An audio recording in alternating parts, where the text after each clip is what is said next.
Alright, hello everybody. Welcome back to the Popcaps Podcast. I'm here joined by Joshua Jenkins. Yeah. Yeah. Hello, everybody. I'm excited to be on the podcast. My name is Joshua Jenkins, and I'm completely blind. Yeah.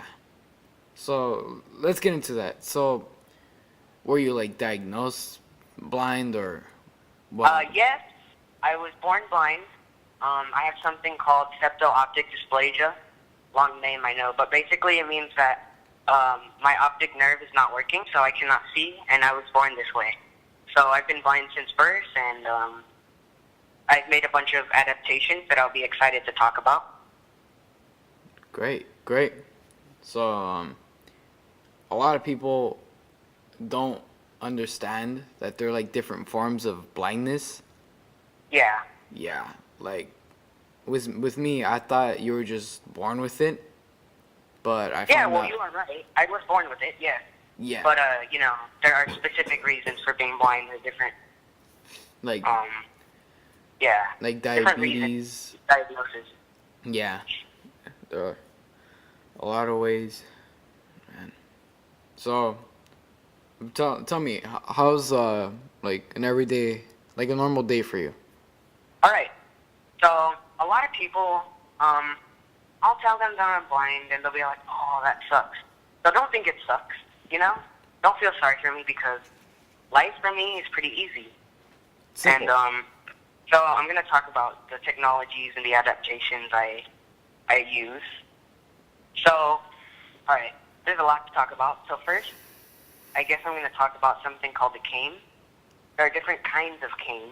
The cane that, blind people use is simply a long white cane, and it has white reflective tape over it so cars can see it when a blind person is crossing the street, and we can get onto that later. But basically, when I use a white cane, I sweep it from side to side, and Yes, it hits things. That's how I know where I'm going. So, it hits things like maybe a trash can, and I'll, oh, there's trash can there, let me move. It's pretty easy, you just sweep it, and there are different techniques to do it, and that's how I get around without bumping into things. Yeah. So that's one way. Mm. See, when you're walking, you have to sweep your cane in tune with your feet. Hard to explain, when you're walking, So each step is a swipe. Each step is sweep, left or right, yeah. Yes. So when you're running, not only are you going to have to sweep your cane really fast, but also, let's say you're running and your cane hits something, you're going to have really fast reflexes, because you're going to have to stop pretty quickly, or else you're going to slam right into what you're walking into, let's say a crack, an obstacle or something. a pole. Yes. You could slam into a pole. All right, so now a bunch of you guys are probably wondering, how am I using a phone right now? And that's something I get asked a lot, actually. Oh yeah, he's on the phone right now. A lot now. of people ask. Yeah. Yeah. So now you might be wondering how I can use my phone. And I'm going to say, well, I can text, I can call, I can do everything that, sighted people can do. He even has a working Twitter, everyone. Yeah. And if you guys want, you can check me out at Twitter. I'm at Pizza Madness, at PIZZAMADNEZ. It's a Z. But anyway, there's something that all iPhones have called VoiceOver. It's in the settings, and if you just want to kind of check it out, play around with it, you go to settings, go to, accessibility, which is specifically for the blind and the visually impaired. Then there's VoiceOver. You can activate it. And the way VoiceOver works, I've heard, when you're using the phone regularly, you just tap the screen on whatever, item is there. You just tap on the item, and that's pretty visual. For example, you're swiping through your phone, and you, swipe over an app, and the app, and then, the voiceover explains, oh, this is YouTube, or, oh, this is Twitter. It says the voiceover reads the thing. So if voiceover is on, and let's say you're on your home screen and the apps are on your screen, if you lay a finger on an app, it tells you what it is. And in order to select it, you double tap on it. You hit the screen 2 times quickly with your finger. And that's how you activate the app. And to swipe through apps, you swipe one finger left to right. And it's actually not that hard. It might sound complicated, but it's really not, You can use your phone just as fast. It's just... But yeah. one thing that is obnoxious is typing, texting. You have to move your finger around, find an individual letter, Oh, gee, man. click it. Why don't Move you your use the finger voiceover around. thing? Yeah. Like, well, not the voiceover, like the voice. Like for example, it's like a Oh, microphone, little dictation. microphone. Yeah. You click it, then you're like, oh, I'm on my way, and they should say, Yeah, that is pretty easy. yeah. Yeah, and I do use that. But I'm just saying, like, if you're wanting to text in general, it's Oh, really gee. obnoxious. And I'm not the only one who says this. You know, I have friends that are blind too. Everyone agrees with me. It's very obnoxious. 'Cause you have to move your finger around, and it's only for texting. Everything else is easy. Texting or typing, anything in general. So yeah, if you're blind, you can use voiceover. With voiceover, you can use anything, any social media, any app, pretty much. You can do pretty much anything that a sighted person could do. Make phone calls. So, yeah, Do you? us people in the community, we're not left out. Thanks to Apple Thanks to Apple. and other technologies too. Yeah, that too, cause they have parts to play. The other companies as well. Yeah, Braille displays. There's something called refreshable Braille. And if Refreshable you've seen Braille. regular Braille, yeah. If you've seen regular Braille on a paper, Uh-huh. it's done on a paper in certain combinations. It's hard to explain. But refreshable Braille, the dots are plastic pixels that can rearrange themselves. Mhm. So it's like Braille that moves, and that's how electric, Braille displays work. So, Yes, I've seen it in person before. hmm? I've seen it in person. Remember, you have a Braille note, remember?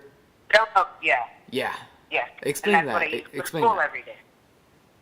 How does that work? All right. So like I said, it's refreshable Braille. The Braille moves when you. So it's exactly like a computer, but for the blind. And visually impaired people could use it too. Mhm. But it's mostly for the blind. Like if you're totally blind, you can definitely use it. You can use all the features.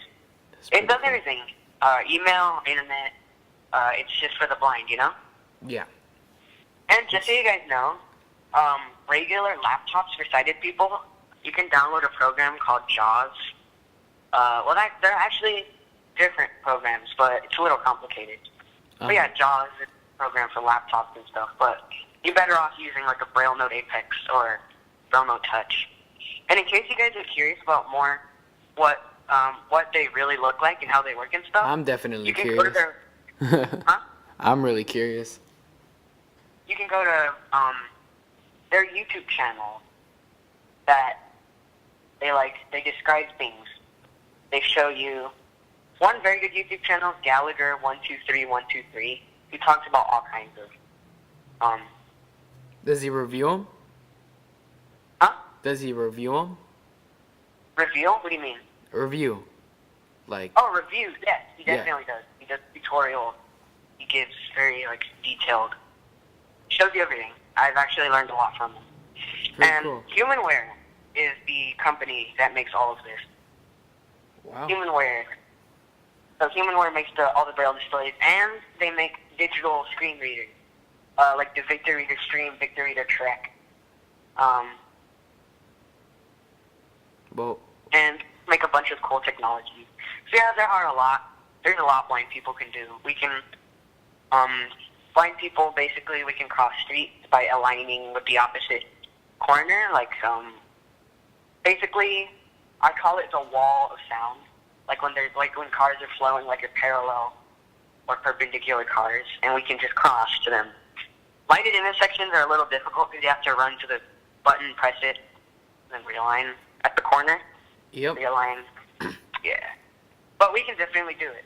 I've done it. I have a mobility instructor. Do you have to people- wait and listen to hear if the cars are stopped? Yeah, you do. Yeah. But It's kind yeah, of you do. you're jeez. It's not that hard. It really is. Like, I know describing all this, like all this voiceover, swiping, double tapping, it sounds really difficult, but it's really not. You can do it quickly, easily. You know what I mean? It takes time to learn. I know that. Yeah, but once you do, Like it's the same exact thing with sighted people. Like we have to grab the phone, learn how to you have to maneuver. learn your alphabet, all your Yes. letters and numbers. Same Yep. for us blind people. It's no different. It really isn't. It's no different. It's just it's basically surrounding the same thing. Using a phone. Yeah. Yes. Mhm. Using a phone, you know, we all have our adaptations, but they still work the same way. Like any iPhone has voiceover. Some people are like, "Oh, do you have a special iPhone?" Nope. Any iPhone has it. Like I said, you can just play around, you know, and if you want to. Well, how's school for you? School is easy. Well, I don't mean school itself. I mean, like, technology-wise, like adapting-wise. School is good. I do all my assignments. And, you know, most people do their assignments, you know, paper, pencil, and then turn it into their teacher. I write it on my device, and then I email it to my teacher. And I still get graded the same. So I can still do any assignment. Even graphing, because there's special teachers that can, like, make the graphs with, like, embossers. See, this is where it gets complicated. There's these, like, electric braille writers things. It gets really complicated. But yeah, graph paper. What are your favorite hobbies? Huh? What are some of your favorite hobbies?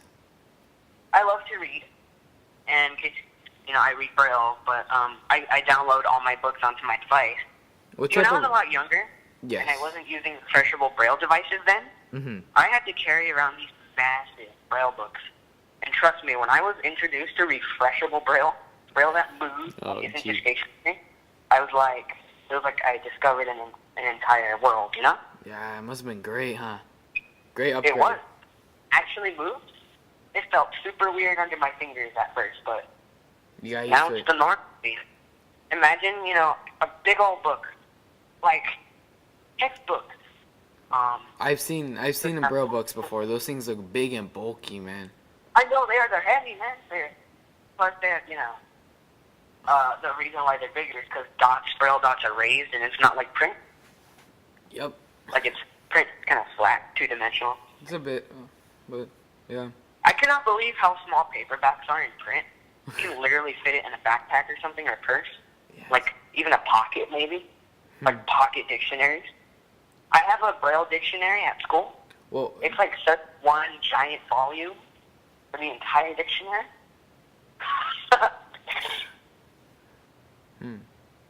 Oh, and the Bible. I have a braille book, Genesis, just Genesis. It's a huge book. Jeez, man. Huge. Oh, geez. And yeah, but with refreshable braille, man, you can download a bunch of books onto a little computer. They're really nice. Oh, and also, if you want to know like more about what they look like, you can just go to the real site, www.humanware.org. Gives you a bunch of. Well, you can not only see tech and stuff, you can buy it off there.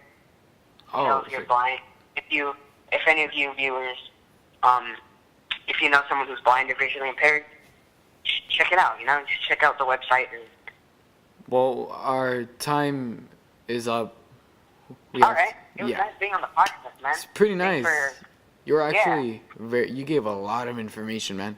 Yeah, because I know a lot of people are curious about what it's like, and I want to, I don't want anyone to feel pity because there really is none to feel, you know? Yeah. People say it sucks being blind, but it really doesn't because I'm blind all the time, and I don't feel miserable or anything, as many people think. He's happy, guys. So, don't worry. Yes, I am. Yeah. All right, guys. Like, yeah, so it was nice being on the podcast, man. Thanks for, allowing me to talk to people, clear the air a little bit, at least a little bit. Just a little bit. All right. Yeah. So. All right. Goodbye, everybody. Yes, goodbye, everybody. Thanks for listening, man. Bye-bye. Bye.